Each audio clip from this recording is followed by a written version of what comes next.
The Word became flesh and made his dwelling among us, and we saw his glory. Here I am, Lord. I come to do your will.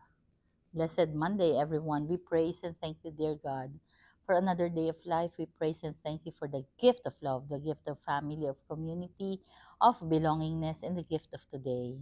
Today is the solemnity of the Annunciation of the Lord.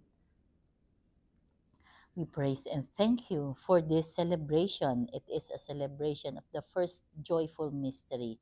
The angel Gabriel announced to Mary that she will conceive and bear a son. Napakagandang pagnilayan ang Annunciation of the Lord. Si Gabriel, sinabihan niya si Mary na ikaw ay magdadalang tao. That is one thing to reflect on, yung pagkakasabi ng anghel kay Mama Mary. And ang isa pang magandang i-reflect is yung pag-oo ni Mama Mary doon sa sinasabi ng anghel. Unang pagninilay, sinabi ng angel na siya ay magdadalang tao. Yan ay isang mensahe na nanggaling sa Panginoong Diyos. Kapag tayo ay naatasan na magbigay ng mensahe para sa mga tao, ginagawa ba natin yun? Yun ang pumasok sa isip ko eh. Kasi syempre, yes, si Angel Gabriel ay isang anghel, siya ay sumunod sa Diyos para sabihin kay Mama Mary na siya ay magbubuntis. That's one. Pero kung titignan natin, yung unang tao, si Adan at si Eva, sa totoo lang, napakalaki ng role nila sa humanity. Pero hindi sila sumunod sa Diyos. No?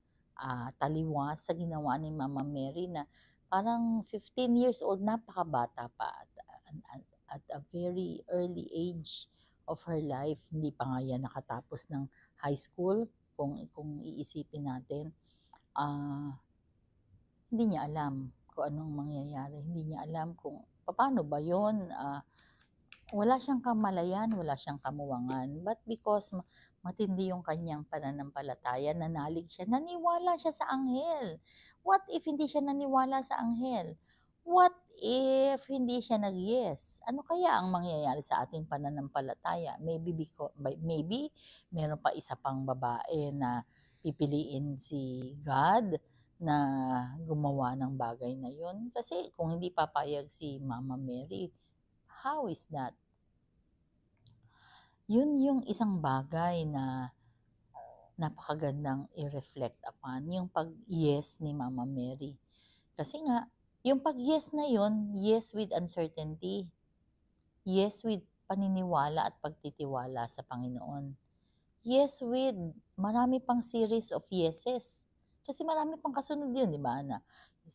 Namatay si Jesus, yung mga ganun. Napakadami pa nung yes na siya ay nagdalang tao, tapos wala siyang place where she can give birth.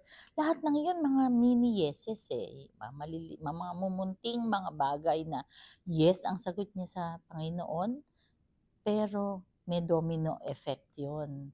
Kagaya rin ng kasalanan, may domino effect din. Di ba? Kung gumawa ka ng maliit na bagay ngayon, ay bukas parang you will get used to it kapag madalas mo nang ginagawa.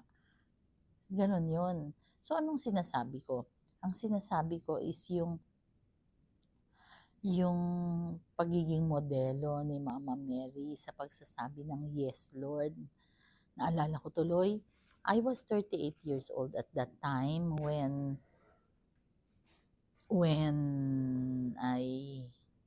I got pregnant with Matthew, and now he is 20 years old.